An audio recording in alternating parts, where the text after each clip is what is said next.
ज्यांच्याकडे जी जबाबदारी भारतीय जनता पार्टीची, निश्चितपणे त्या जबाबदारीला आणि त्या पदाला ते न्याय देतील अशी अपेक्षा त्यांच्याकडून करतो. बरेच विषय आहेत, परंतु आज आनंद या गोष्टीचा आहे की 2004 मध्ये इथं आमचे देशमुख गुरुजी आहेत, पाटकर गुरुजी आहेत, शिक्षक लोक जे आहेत, जे माझ्या वडिलांच्या त्यावेळेच्या यातले होते किंवा समकालीन किंवा मागे पुढे असतील, मला आठवते की जेव्हा कमी वयामध्ये आणि फारसा काही संपर्क माझा कुठं नव्हता, त्यावेळेस मला भारतीय जनता पार्टीचं तिकीट मिळालं.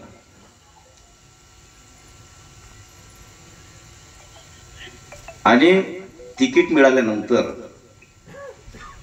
सुरुवात जी झाली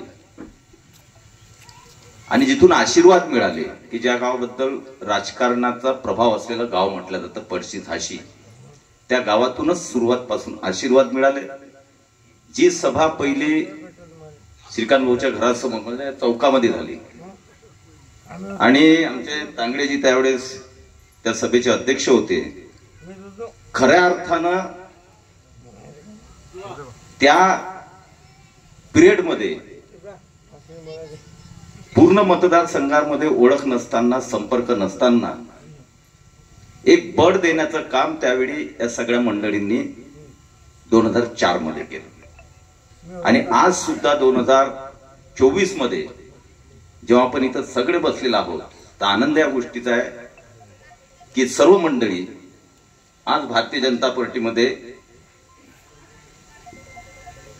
त्यांनी प्रवेश केला आणि भारतीय जनता पार्टीची धुरा ते आता सक्षमपणे आता पेलणार आहे.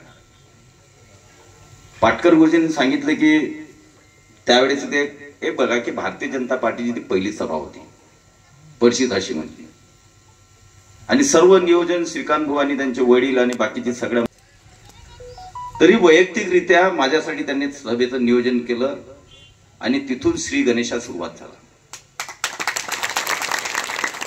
आणि मला आनंद म्हणण्यापेक्षा एक अभिमान वाटतो की 2004 मध्ये जेव्हा तिकीट मिळालं तेव्हा मी शिक्षकाचा मुलगा होतो. माझे वडील शिक्षक होते, माझा संपर्क आणि अनुभव आणि सगळ्याच गोष्टी कमी होत्या, संपर्कही कमी होता, संवादही कमी होता. परंतु प्रत्येक गावामध्ये वडिलांच्या सोबत असणारे शिक्षक वृंद जे आहे आणि त्या माध्यमातून त्यांचा प्रत्येक गावात असलेला संपर्क, याच लोकांनी पक्षाच्या पलीकडे जाऊन ती निवडणूक उचलली आणि तो पहिला विजय माझा झाला.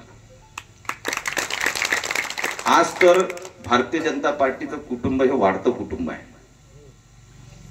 आज मोठ्या प्रमाणात शेकडो लोकांचा कार्य आज प्रवेश झाला, अजूनही मोठे प्रवेश आता याच्यामध्ये भारतीय जनता पार्टीमध्ये होते आहेत. पण एक कुटुंबामध्ये काम करत असताना भारतीय जनता पार्टीच्या जे जुने आहेत किंवा आता काम करत आहेत त्यांना चांगल्या प्रकारे माहिती आहे, पण नवीन जे प्रवेशित आहेत त्यांच्यासाठी एकच सांगेल की या कुटुंबामध्ये हे एक कुटुंब आहे, त्यामुळे या कुटुंबाला कोणत्याही जातीचा स्पर्श नाही आहे.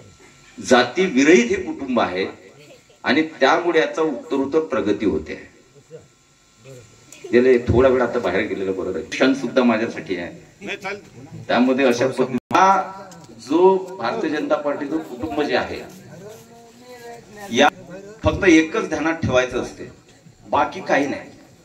दुसऱ्या सगळ्या गोष्टी आपोआप चांगल्या प्रकारे या कुटुंबामध्ये घडत असतात. फक्त एक जर गोष्ट लक्षात ठेवली की या कुटुंबामध्ये जातीवाद चालत नाही, जाती विरहित काम या कुटुंबामध्ये होते, एवढं जर आपल्या डोक्यामध्ये आपण ठेवलं तर हे कुटुंबासारखं कुटुंब कोणतंच असू शकत नाही. आणि म्हणून आज आपण जेव्हा कार्यकारिणी तुम्ही पाहत होते, ते कार्यकारिणीमध्ये जेव्हा आपण पद देतो, ते प्रत्येक पद किंवा ते व्यक्ती जर पाहिले तिथं कुठेही जातीचा स्पर्श नसतो.